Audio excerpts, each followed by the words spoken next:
Mesdames et messieurs, bonsoir et bienvenue dans ce deuxième numéro de la saison de l'invité de la semaine.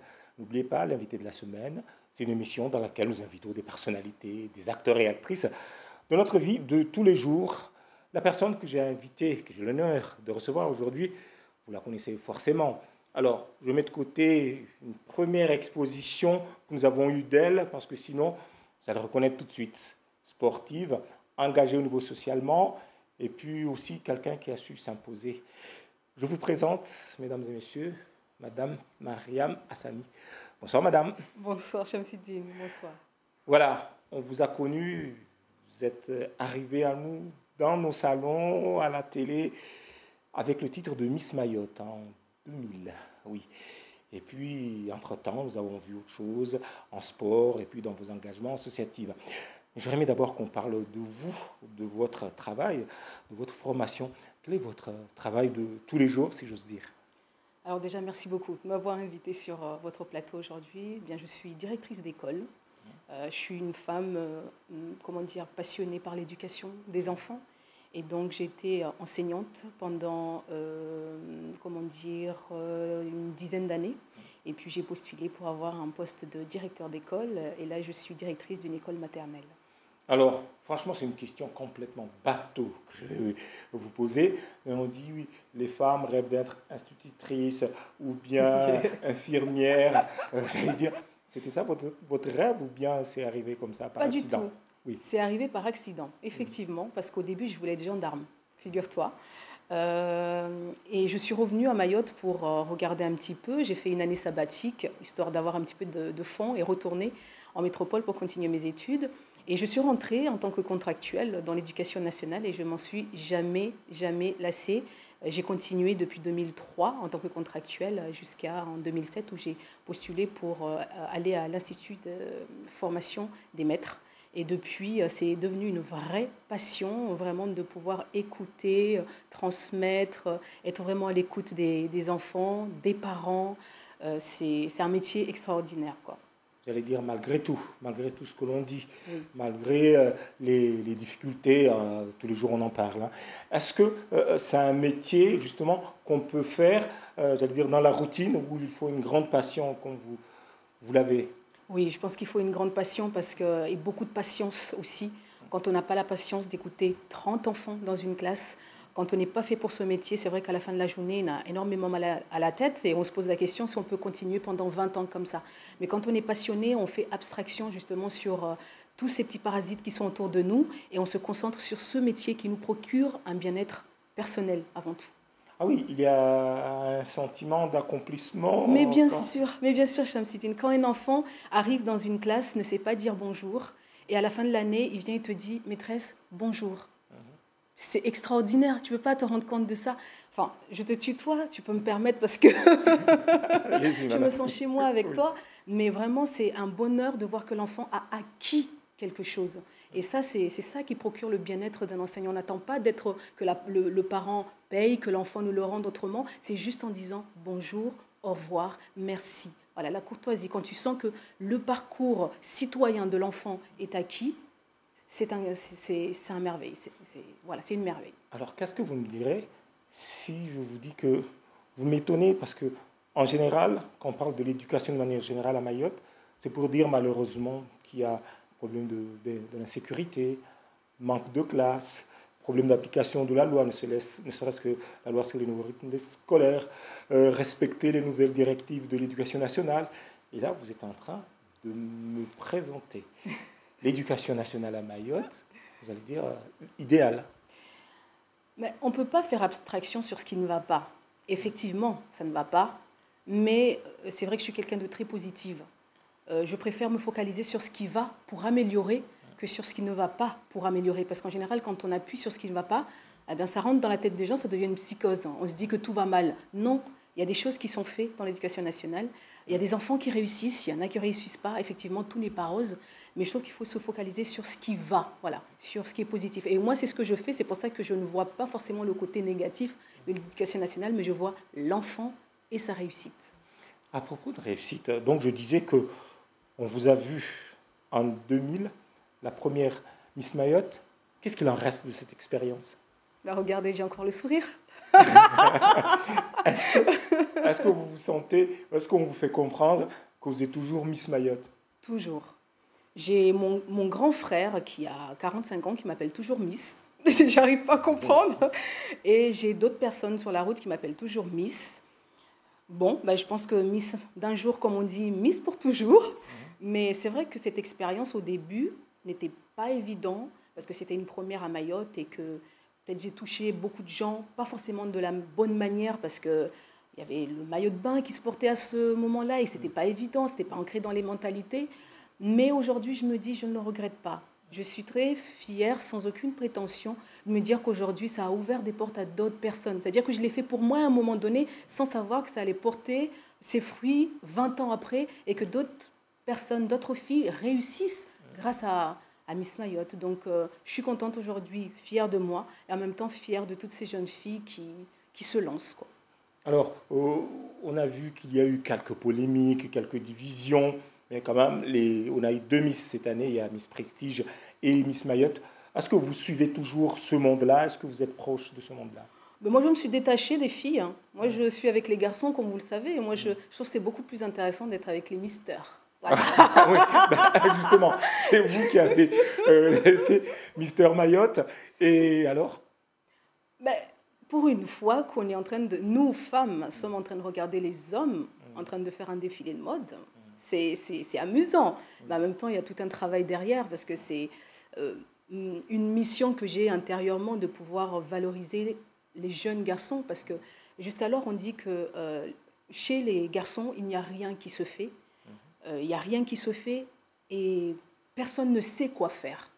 Donc, moi, je me dis, avec mon association, on va tenter de faire quelque chose. Que la mayonnaise prenne ou pas, mais en tout cas, on tente de faire quelque chose pour permettre à ces jeunes garçons de vivre une expérience déjà. C'est le vivre ensemble. Dans le vivre ensemble, on apprend quoi? On apprend le respect de soi, le respect de l'autre, l'assiduité, la ponctualité, l'investissement, mener un projet jusqu'au bout. Tout ça, c'est des choses qu'on apprend en espace même d'une semaine. L'expérience qu'on fait à Miss France 1 ou 2 semaines, mais tu en ressors avec des étoiles dans les yeux pendant 50 ans. Et c'est exactement ce qu'on fait, même à l'échelle locale, avec les jeunes. Ils sortent de là chaque fois, ils me disent, Mariam, j'attends même pas un merci. C'est qu'ils reviennent me dire, je veux refaire. Je veux refaire ça, ça m'a plu. Pourquoi? Parce que nos jeunes, on ne les fait pas rêver. Il n'y a rien qui les fasse rêver. Quand ils sont sur le podium, ils ont l'impression qu'ils sont rois, ils sont vus. Mais c'est ça qu'ils veulent. Ils veulent être vus, ils veulent être valorisés. C'est vrai qu'il y a d'autres manières de le faire. Moi, c'est le domaine qui est plus facile pour moi de faire. Donc, je m'étends là et je donne toute ma personne pour inciter ces jeunes-là comment dire, à éclore, tout simplement. Voilà, bah, justement, le reproche, entre guillemets, on disait que voilà, les Miss, ce sont des femmes qu'on exploite, etc. Et les mystères, ce ne sont pas que des hommes que vous exploitez.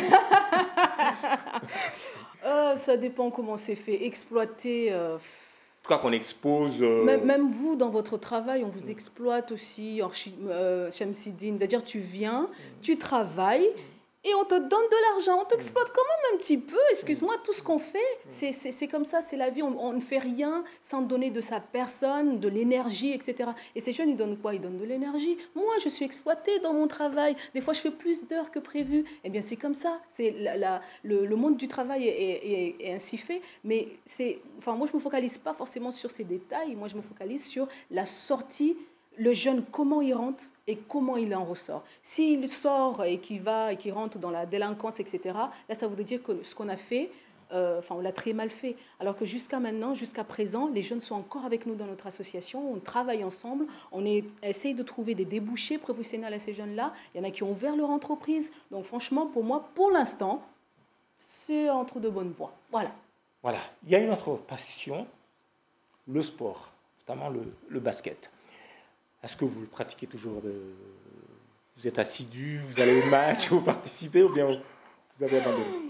Alors l'assiduité, non, mais ça reste toujours une passion. C'est vrai que j'adore le basket, je le pratique depuis 20 ans ici, au même moment, un petit peu comme Miss Mayotte, juste 2 ans avant. Ça reste un domaine qui me distrait, ça reste un domaine qui me permet de sortir tout ce que j'ai dans la tête et qui me donne de l'élan pour avancer dans ce que j'entreprends, que ce soit l'associatif, que ce soit l'école, que ce soit mon mari, que ce soit mes enfants, ma famille. C'est vraiment quelque chose qui me permet qui me booste. C'est ça le mot. Voilà.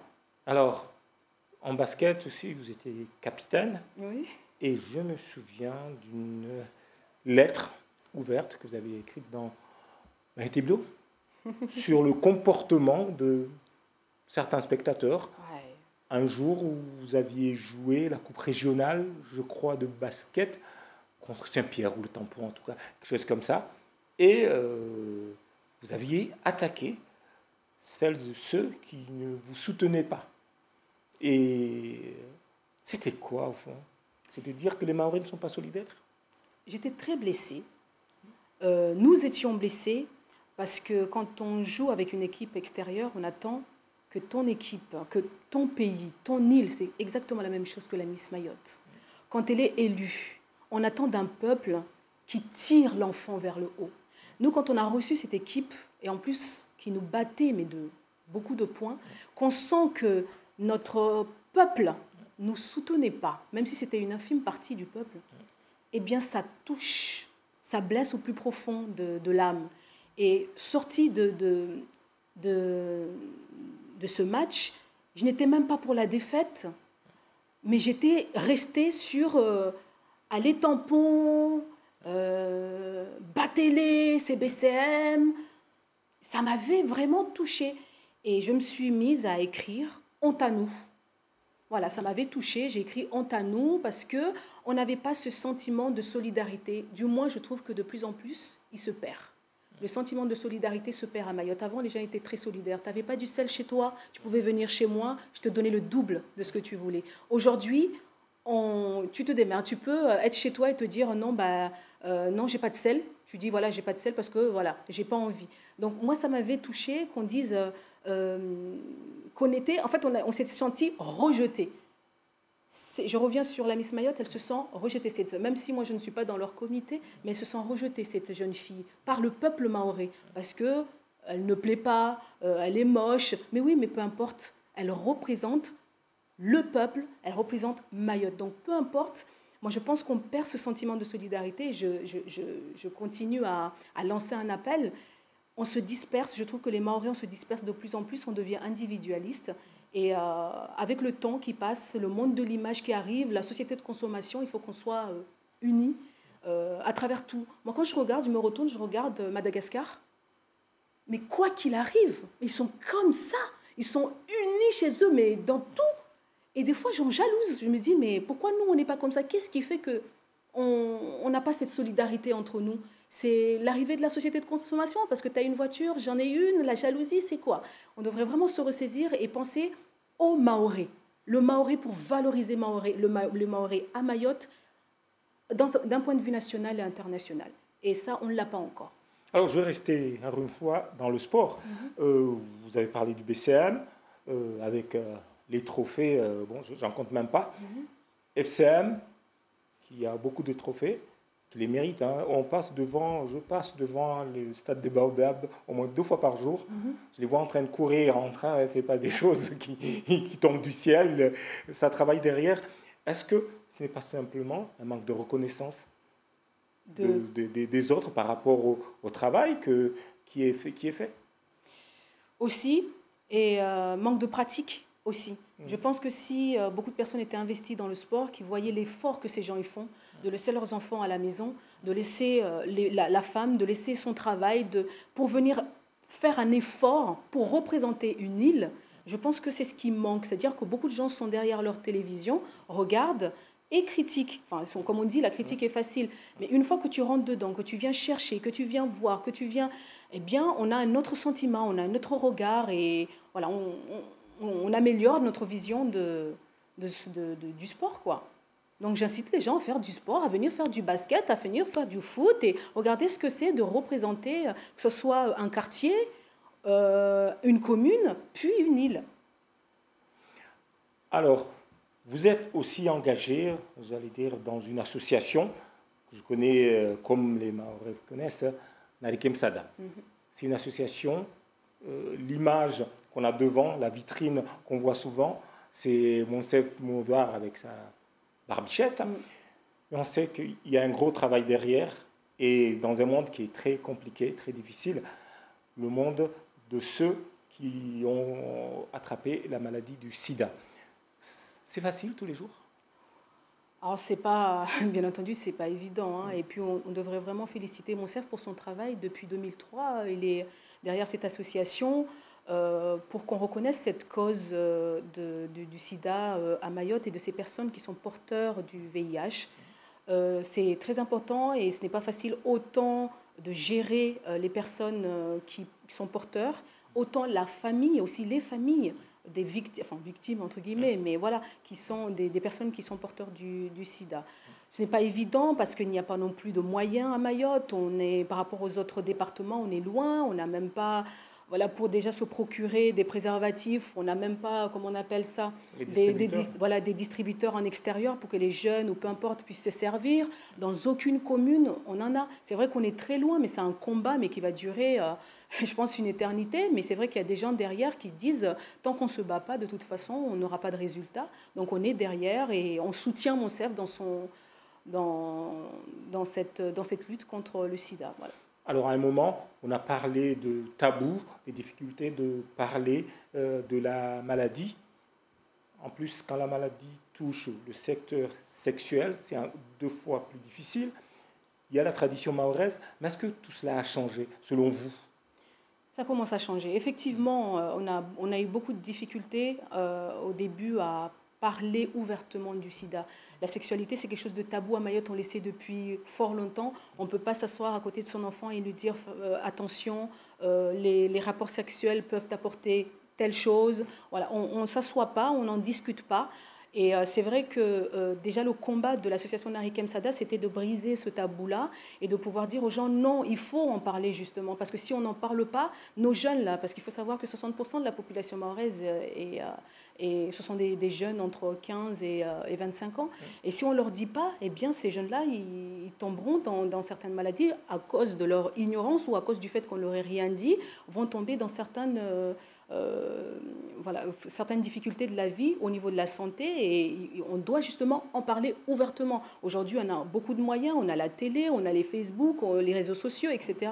Donc il nous faut absolument diffuser ces informations afin que les jeunes puissent l'inculquer, puissent l'intégrer et qu'ils puissent se dire, voilà, si je vais, il faut que je fasse attention. Parce que si on ne le dit pas, ben, voilà, ça aura les causes qu'il y a. Aujourd'hui, chaque année à Mayotte, il y a 30 nouveaux cas de personnes porteurs du virus. 30 nouveaux cas chaque année à Mayotte. Donc c'est énorme. Et là-dedans, c'est que des femmes, pour l'instant, qui ont été dépistées, parce que les femmes se font dépister dès qu'ils sont enceintes, etc. Mais il y a 60% d'hommes aussi. C'est ce qui signifie qu'il y a 60% d'hommes, mais ils sont où? On ne les voit pas, ces hommes-là. Donc le but justement de l'association, c'est faire la prévention, c'est faire de la sensibilisation et à bas les tabous, il faut en parler parce que c'est une maladie grave. Alors justement, la semaine dernière, ou plutôt en début de semaine, on a parlé de l'éducation sexuelle dans les écoles, dans les petites écoles, hein, et on nous a fait comprendre que ça n'a pas été évident parce que c'est vrai, vous êtes enseignante et j'imagine que vous le vivez encore beaucoup plus concrètement. Et puis aussi, hier, il y a eu aussi une campagne dans des écoles, notamment dans un lycée à Kawini, pour aller éduquer les jeunes enfants à la sexualité. Est-ce que vous sentez une certaine résistance de la part des enfants ou c'est plutôt de la part des parents? Parce qu'elles en parlent facilement. Oui, justement, c'est la réticence au niveau des parents parce que nos enfants aujourd'hui, qu'est-ce qu'ils ne savent pas? Avec tous les réseaux sociaux qu'il y a, tous les moyens de communication qu'ils ont, c'est pas parce qu'ils ne le disent pas qu'ils ne le savent pas. C'est juste un peu gênant parce que le maoré à la base est très gêné, pudique. Donc forcément, ça peut gêner, mais c'est surtout les parents qui sont encore ancrés dans la tradition, etc., qui ont du mal, qui se disent que peut-être que si ces gens-là font ce pas pour aller voir les jeunes, c'est pour les inciter justement à aller pratiquer, avoir des rapports sexuels, etc., alors c'est uniquement par prévention. Mais nous, justement, c'est cette population qu'il faut qu'on sensibilise. C'est nos parents, nos grands-parents qu'il faut qu'on sensibilise. Pas les jeunes, eux, ils savent déjà... Ils connaissent le monde, ils savent déjà ce qu'il y a, mais ils font semblant de ne rien connaître. Voilà. Alors, il y a une opération que vous avez lancée avec d'autres, hein, Msadaton. Msadaton. Un dérivé, à partir de Téléthon, nous avons le Msadaton. Voilà. Et vous l'avez lancé. Et l'objectif, c'est quoi, au fond? Alors, l'objectif du Msadaton, c'est de récolter des fonds, d'accord, récoltant des fonds afin de, financer ce qu'on appelle un compteur CD4. Et ce compteur-là, en fait, il permet... Alors, c'est très compliqué, mais les CD4, ce sont des cellules qu'on a dans le corps et le virus du sida s'attaque à ces cellules-là. Et quand on n'en a plus de ces CD4, eh bien, c'est la porte ouverte à toutes les maladies.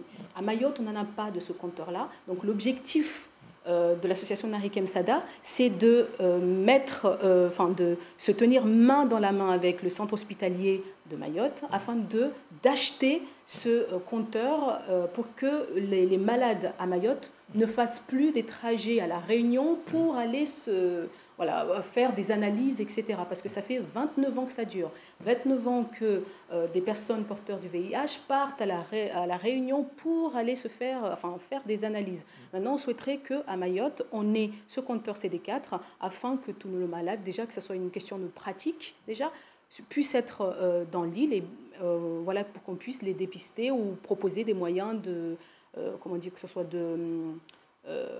j'ai loupé le mot. Oui, en tout cas, toujours est-il que là, vous travaillez, vous êtes avec, j'ai vu, le Rotary Club, voilà, avec l'Alliance Club, qui sont quand même des grosses machines qui savent mobiliser. Ouais. Et qu'est-ce que cela apporte par rapport, par exemple, aux relations avec le CHM? Parce que le CHM, ce centre hospitalier de Mayotte, oui. On a comme l'impression, on se dit, c'est Narikem Sada qui va leur payer une machine? Non, c'est vrai qu'on n'est pas dans un combat, on est dans un engagement. Et l'association Narikem Sada, en co-organisation avec le Club Lion et le Rotary, sont partis voir le CHM en disant que nous voulons vous aider. Donc, ils ont tout de suite, accepté l'aide. C'est d'ailleurs pour cette raison-là que le Msadaton est né. Mais il fallait qu'il y ait quelqu'un qui impulse. Et nous avons impulsé. Et le CHM est porteur maintenant, mais en tout cas, il soutient le projet pour qu'il y ait ce compteur CD4 à Mayotte. Et là, les opérations vont durer jusqu'à quand? Jusqu'au 6 octobre. Voilà, le 5 et le 6, il y a... Alors, le 5, on a du Mbiwi, on a du Shigoma à la place de la République. Faut aller voir, parce que ça va être intéressant, ça reste quand même notre culture. Et aussi, le 6, il y aura l'élection de Miss Boada, qui aura lieu au plateau de Mbalamanga. Ok, donc il y a ces opérations. Et comment ça se passe? Chacun vient faire des promesses ou bien... le fait de venir participer? Ils peuvent venir participer et durant les soirées, il y aura des boîtes où on pourra faire des dons. Il y a aussi des lieux qui ont été définis où les gens peuvent aller donner, mettre ce qu'ils veulent. Il y a il y a la boulangerie là, de Pamandi, oui. Il y a la boulangerie de Cavani où on peut faire des dons. Et durant la soirée, notamment la soirée de Miss Boadja il y aura des boîtes et les gens viendront mettre ce qu'ils auront envie de donner à l'association. Il me reste 1 minute 30 pour vous demander comment vous faites pour respecter tous ces engagements. La directrice, la sportive, engagée, etc. Comment vous faites? Il faut être passionné. Il faut être passionné parce que quand on est passionné, on ne voit pas le temps passer. On ne compte rien, on ne voit rien, on n'entend rien surtout, parce qu'il y en a beaucoup qui parlent. On se dit, voilà, j'ai un objectif, il faut que je l'atteigne, et avec toute la passion que j'ai, quoi. Donc, c'est vraiment être passionné dans tout ce qu'on fait. Lorsqu'on est passionné, eh bien, on arrive à faire beaucoup de choses. Et on se surprend même. 30 secondes, vous n'avez pas parlé d'un mot de politique. C'est exprès ou vous ne vous intéressez pas du tout? C'est vrai, je ne m'intéresse pas du tout à la politique. Merci beaucoup. C'est avec ce sourire qui donne beaucoup d'explications sur la question que j'ai posée précédemment. En tout cas, merci beaucoup d'être venu. Merci à vous. Mesdames et messieurs, bonne soirée avec vous.